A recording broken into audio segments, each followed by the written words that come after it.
Marília, responsável pelo projeto ASAC Física e Matemática, e o meu objetivo é levar aulas de física e de matemática até a sua casa. Antes de assistir o nosso vídeo, se inscreva no nosso canal e ao final do vídeo, curta e faça comentários. Esse feedback é importante para a gente poder ter trocas, informações e melhorar assim as nossas aulas. Bem, hoje nós vamos falar um pouco sobre trocas de calor, certo? Para que a gente possa compreender um pouco sobre as trocas de calor, é importante a gente ter em mente a definição de calor. Nas aulas passadas, nós definimos temperatura e definimos equilíbrio térmico. Temperatura é a grandeza física que mede o grau de agitação das partículas que formam um corpo. Lembrando que essas partículas são as moléculas e os átomos que formam essas moléculas, obviamente. Quanto mais agitadas estiverem as partículas, maior vai ser a temperatura. Menos agitada, menor a temperatura. Consequentemente, nós definimos equilíbrio térmico. E o que é o equilíbrio térmico? É o estado em que os corpos que estão envolvidos, eles atingem a mesma temperatura, ou seja, eles vão trocar calor, até que em determinado momento as partículas estejam agitadas igualmente em ambos os corpos, atingindo assim a mesma temperatura, certo? Essas definições, por volta do final do século XVIII, era explicada através da teoria de que o calor era uma substância, um fluido invisível e sem massa, que os corpos continham. A esse fluido deram o nome de calórico. E o calórico foi proposto por Lavoisier, certo? Como é que era explicada essa ideia? Os corpos, eles possuíam quantidades de calóricos diferentes, ou seja, quantidades de calor diferentes. Aqui eu tenho o corpo A e o corpo B. O corpo A, ele tem uma maior quantidade de calórico e o corpo B tem uma quantidade menor. Logo, este aqui vai ter maior temperatura e este segundo aqui vai ter menor temperatura. Quando eles estão próximos um do outro, ocorre aqui a troca de calor em função da diferença de temperatura, ou seja, vão trocar calóricos. O que tem maior calórico vai transferir para o que tem uma menor quantidade de calórico.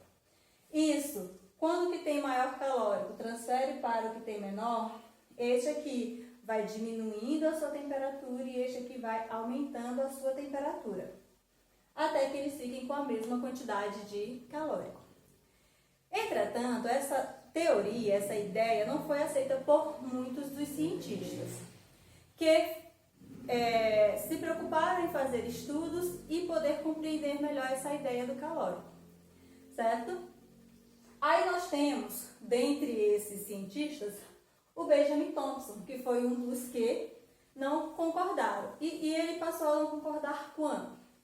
O Benjamin Thompson, ele era um engenheiro militar, anglo-americano, e alguns livros você vai poder também ler, norte-americano, certo? Mas o importante é o quê? Que o trabalho que ele estava realizando como engenheiro militar, ele tinha a função de fazer perfurações em canhões, certo? E para isso ele utilizava uma broca de aço.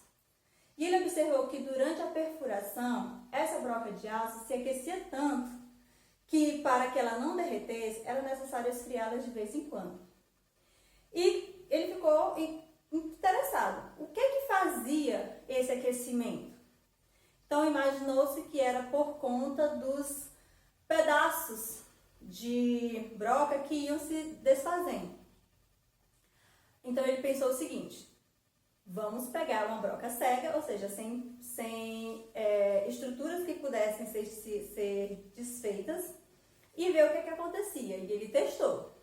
Nisso, ele observou que o aquecimento era maior ainda, era mais excessivo do que com a broca inteira.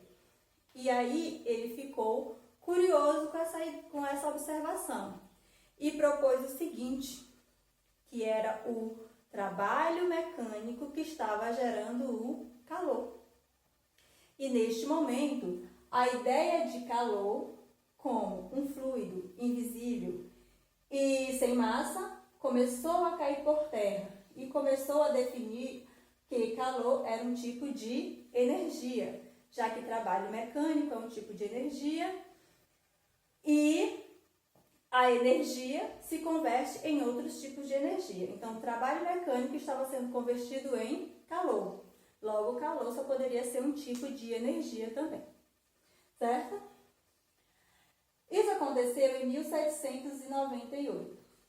Em 1847, Hermann von Helmholtz, ele definiu, por fim, que calor era um tipo de energia, certo? Era um tipo de energia e que para cada energia existente existia uma quantidade de calor equivalente. Um ano depois veio o James Per Joule. Vocês podem ouvir alguns autores, alguns professores, algumas pessoas chamar Joule. Eu prefiro chamar Joule, certo? E o que foi que ele fez?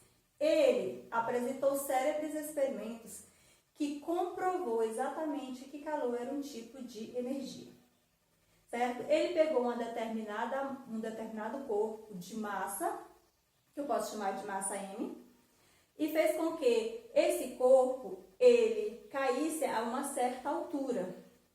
E quando ele caísse, ou seja, estava realizando um trabalho, essa queda ia fazer com que algumas pares que estavam dentro de um recipiente com água começassem a se movimentar. E quando ocorresse esse movimento, trabalho mecânico, essa água elevou a sua temperatura. Ele conseguiu observar que o movimento das pás promovia uma elevação de temperatura na água. E com isso ele concluiu que era o trabalho mecânico que estava sendo convertido em calor, certo? E por fim, ele também conseguiu definir uma quantidade de calor que fosse equivalente a uma certa quantidade de energia. E ele chegou a essa relação de equivalência, que uma quantidade de calor, que na época era medido em calorias, em função lá do calórico, ela equivale a 4,186 joules de energia, certo? Essa relação de equivalência você vai utilizar para transformar calorias em joule em calorias. Ainda hoje nós utilizamos essa unidade de medida, certo? Apesar de, depois de um certo tempo, como vocês puderam observar aqui, o calor ser definido como um tipo de energia, mas ainda assim, em muitos exercícios e em algumas situações você vai observar a definição de a quantidade de calor sendo medida em calorias. E aí você utiliza essa relação para transformar na unidade do Sistema Internacional de Energia, que é o Joule. Em algumas situações você também pode observar aqui os múltiplos da caloria, que é o quilocaloria. Uma quilocaloria corresponde a 10 elevado a 3 calorias, certo? Então o Joule ele derrubou por terra a ideia do calórico e concluiu que calor é um tipo de energia. E o que é o calor? O calor é a energia térmica em trânsito que passa de um corpo para o outro unicamente em função da diferença de temperatura. Se nós tivermos corpos com diferentes temperaturas, vai haver a transferência de energia do corpo que tem maior temperatura para o corpo que tem menor temperatura. Isso é o calor. Não esqueçam, calor é uma energia em movimento, em trânsito, enquanto só existe calor quando ocorre essa transferência. Então você não pode dizer que um corpo ele tem uma certa quantidade de calor. Esse quadro tem uma quantidade de calor. Eu tenho uma quantidade de calor. Certo? O que nós temos é energia interna. Quando corpos com diferentes temperaturas transferem energia de um corpo para o outro, ali nós temos o calor sendo transferido de um corpo para o outro. Esse calor, no caso, vai acarretar no corpo um aumento da agitação das partículas. E esse aumento da agitação das partículas acarreta um aumento da energia interna deste corpo, certo? Então, o que é que os corpos possuem? Energia interna, certo? Essa energia interna está diretamente relacionada com a temperatura. Quanto maior a energia interna, maior a temperatura. Então, a energia interna, o corpo vai recebendo calor, vai aumentando a sua energia interna. Isso que a energia interna vai aumentando a temperatura, certo? Outra observação importante que vocês têm que ter é que nem sempre a energia interna aumenta só em função do corpo estar recebendo calor, certo? Pode acontecer da energia interna do corpo aumentar em função do trabalho mecânico que vier a sofrer. Por exemplo, se você tiver uma garrafa com água e você começar a agitar essa garrafa, o que é que vai acontecer? Pode acontecer que a temperatura dessa água, em função da agitação, aumente, certo? Por quê? Não podemos esquecer a definição de temperatura. É o grau de agitação das partículas que compõem o corpo. Então, se eu aumento esse grau de agitação pelo movimento, ou seja, pela energia mecânica, consequentemente, eu também vou elevar a sua temperatura. E se eu elevo a temperatura, eu elevo a agitação, eu elevo a energia interna deste corpo, certo? Bem, vamos observar aqui essa relação entre caloria e joule, certo? Que são as unidades de medida de calor. Bem, para isso nós temos um exemplo. Diz o seguinte: sabendo que uma caloria é igual a 4,18 joules, aí você já pode dizer, opa, não é 4,186? Bem, geralmente nós utilizamos só os números significativos, certo?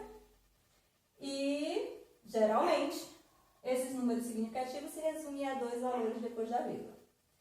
Depois nós vamos entender melhor o que são esses números significativos. Eu vou ter uma aula só sobre esse assunto para vocês, certo? Então, a nossa questão definiu uma caloria igual a 4,18 joules. Entretanto, você pode observar em outros materiais uma caloria igual a 4,2 joules. Ou você pode observar uma caloria igual a 4 joules, certo? Então, você vai utilizar a relação que foi definida lá na questão.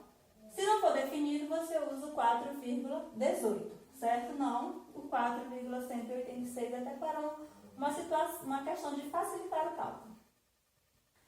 Então, sabendo que uma caloria igual a 4,18 joules, transforme 20 quilocalorias em joules. Então, nós vamos fazer o que aqui? Transformar uma quantidade de calor que está medida em calorias para a unidade do Sistema Internacional de Energia, que é o joule. Primeira coisa que você vai fazer, é o quê?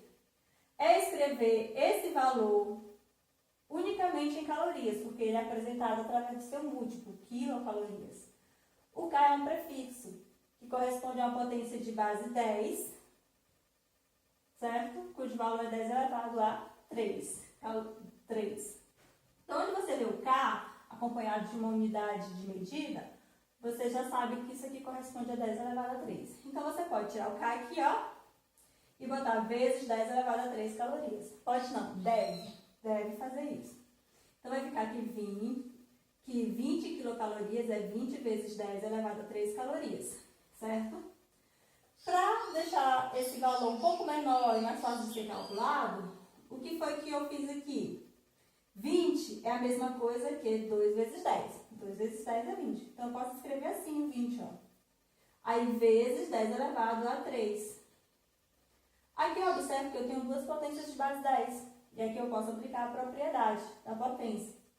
Produto de potência de mesma base, a gente conserva a base e soma os expoentes.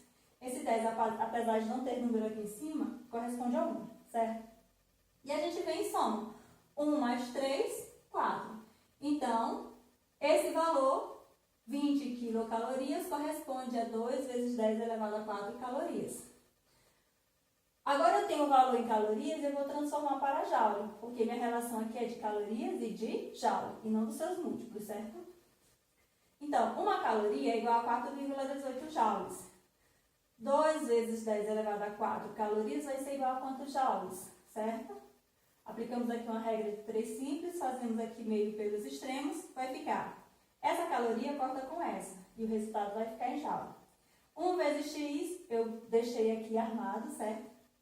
Vai ser igual a 2 vezes 10 elevado a 4 vezes 4,18. E o que a gente faz aqui? Eu já expliquei que potência de base 10 só se calcula com potência de base 10. Como não tem, ela vai ficar aqui. Só vou repeti-la. E eu vou multiplicar o 2 vezes o 4,18. 1 vezes x é o próprio x, que vai ser igual a quem? A 2 vezes 4,18, que vai dar 8,36, certo? A potência de base 10, a gente vem e repete, porque não tem outra para calcular com ela. Então, fica vezes 10 elevado a 4 joules. Está aqui o resultado. Se você quer tirar essa potência de base 10 para compreender melhor este valor, aqui é simples. Você vai deslocar a vírgula para a sua direita 4 casas. Aqui você tem 1, 2, 3, 4. Vou ter um zero a mais aqui. Então, vai ficar 83.600 joules, certo? Então, deslocando, você vai deslocar para a direita 1, 2 casas. Cadê as outras casas? Não tem, então você completa com zeros, certo? Ficando